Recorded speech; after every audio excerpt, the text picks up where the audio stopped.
Hi friends, welcome back to my channel. So today I wanted to talk about the idea of owning my truth, and that just means to me living a life that is true to who I am and owning who I am as a human being and being my truest self. And the reason that this is important to me, or the reason that I wanted to talk about it, is because I think we have so many ideas and so many behaviors that are deeply ingrained in us before we even had an understanding of them. Like even as small as a child, they're ingrained in us by our society and our environment and our parents and our family and what have you. And so we grow up with these in the back of our mind, and sometimes we don't even realize that's not who we truly are. So, it's important to figure out who your best self is, who you want to be, who you really are, underneath all of that other stuff. And just to give you a heads up, I'm going to use the word agreements sometimes, and you guys might have seen my video like a few months ago. It was about the 4 agreements, and agreements are essentially those beliefs and those behaviors and concepts that were ingrained in us before we could really make our own decisions, or even ingrained in us while we were growing up. Like even in adulthood, sometimes we still are kind of affected by things that the media says and things that other people around us say and do. So those are the agreements. It's like something that you've agreed to, but you don't even know you've really agreed to it. And I guess the general theme or idea of being your true self and figuring out who that is would go along with that quote. I think there's a quote that's like, who were you before society told you who you should become, or something like that. And I think that's essentially what owning your truth and finding out who you really are is. So when I was younger, growing up, I completely didn't like myself. I always thought I was like super unfortunate looking. I was always made fun of for the way I looked, my size, the way I spoke, all these sorts of things. So obviously that affected me a lot. So because I didn't really like many things about myself, and I kind of thought I was pretty much worthless, I would find things to be interested in or to kind of learn about that would make me more interesting for other people, essentially. So I think I molded myself into a person that I wasn't. So I think that whole experience negatively impacted me because I wasn't able to really be myself. I was always kind of, I didn't think myself as anything worthwhile, so I just tried to become somebody else or find things that I'm interested in and just kind of delve into that. And so then going through high school and going through college, I was so afraid of being judged or being hurt or what have you because of my past experiences, that I actually would develop all these defense mechanisms to kind of push people away or become a person who didn't acknowledge emotions, didn't show emotions, in order to protect myself from being affected by what other people thought of me. Although it didn't work at all, now looking back, I feel like that was my motive, and that was my intention in the way I behaved and the way that I thought and who I surrounded myself with. So as an adult, I've noticed that I frequently try to adapt so that I'm a person that isn't too much for other people. So I try to kind of change my personality a little bit so that it's more palatable for everyone else. And one of the big things I struggled with for a while was that when I did become an adult, and I did say become an adult as if it were like, well, you're an adult now, but when I did get into adulthood, I started to be more in touch with my emotions, and I started to like want to show love to people and care about people, and then I started to feel really, really bad about that. I felt so bad because I would have these attachments with people and I would bombard them with so much love, and I feel like it's hard for some people to like understand or to handle. And I especially felt bad because in my generation's like society, it's all about like playing it cool and not showing that you care too much, and like being like, playing the game and all that sort of thing. And you never want to be like, hey, like I love you so much, or I care about you, or you just really don't want to show too much interest. And I think that's total bullshit. I think also like growing up, that was one of my agreements as well. Just feeling like, okay, you want to play it cool. You never want to be too much for somebody. You never want to express too much. You never want to be too emotional. All these different things. And it's just bullshit. It's just bullshit. That's literally, that's all I can say about it. It makes no sense. We have this one life and we're gonna sit around and pretend we don't care about people that we actually care about and all these different sorts of things. It's so insanely silly to me. And so I have decided I'm no longer in the business of making myself small for other people or changing who I am in order to accommodate others. And the thing is, I'm not saying that I'm not too much.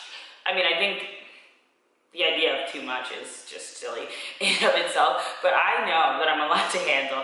I know that I'm a freaking force. Like, I know this and I'm aware of this, but I've decided that it's okay. That's who I am, and I feel totally okay with that. And I really truly believe that people that are meant to be in my life will love that about me, or at least embrace it, or at least understand it. And I don't have to change for those people, and those are the people that I want in my life. And I think at the end of the day, I am a kick-ass person. The real me, the person who I truly am, I think I'm a really great person.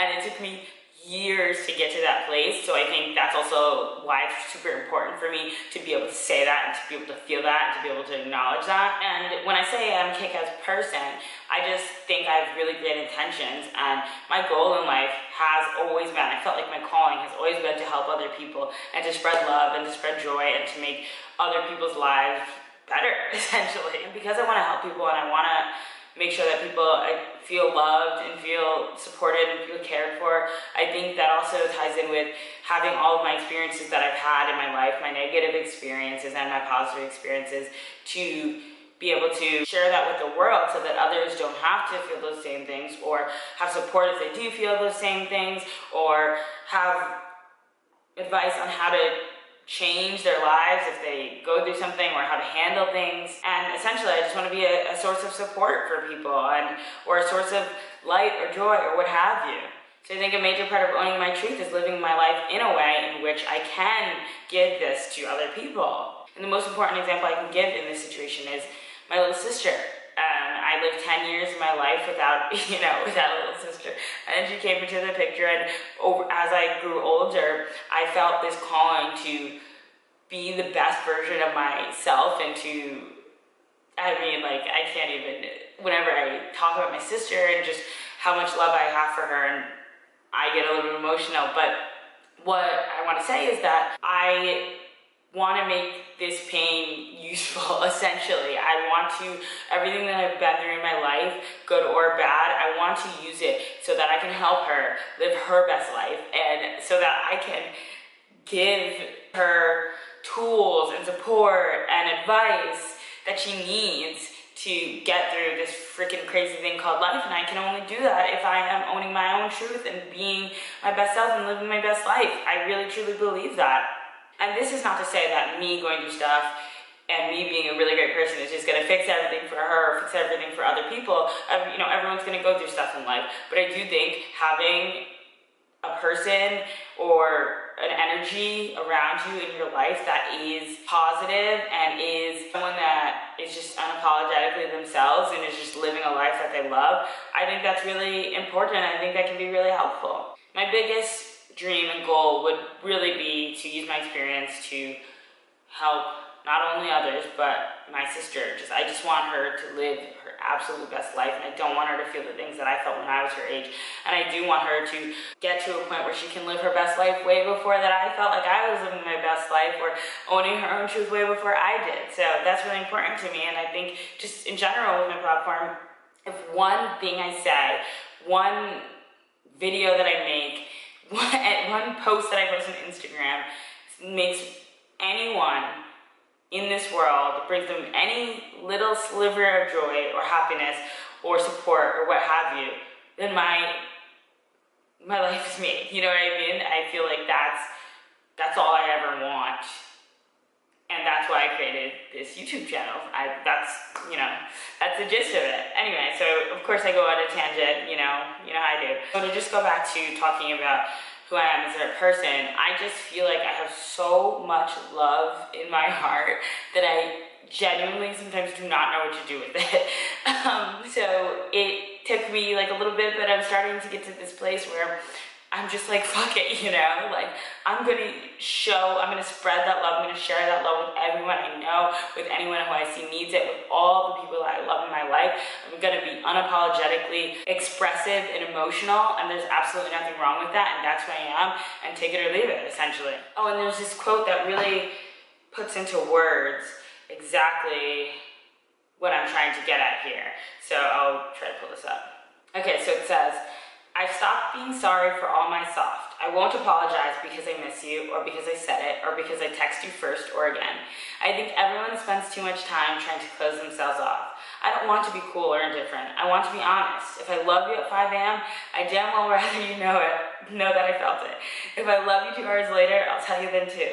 Listen, I won't wait double the time it takes for you to text me back because I don't want to. I don't care enough to be patient with you. I'm happy. You made me feel that way. Don't you want to know? So that's how it's going to be. I'm going to leave myself as open as a church door, and I'm going to wake you up before the crack of dawn to tell you that I'm fucking joyful. No pretending, not for me, not ever. Would you like some coffee? Would you please kiss me? Here, these are my hands. This is my mouth. It is all yours. And this is by Azra T, and it's from her poem, Don't Wait 3 Days to Text First. And that title in and of itself just aligns with what I'm trying to say here. So I didn't want to just come on here and, talk about the fact that I've let go of some agreements. I'm trying to change my life. I'm trying to own my truth. I also wanted to give some tips on how to go about doing that.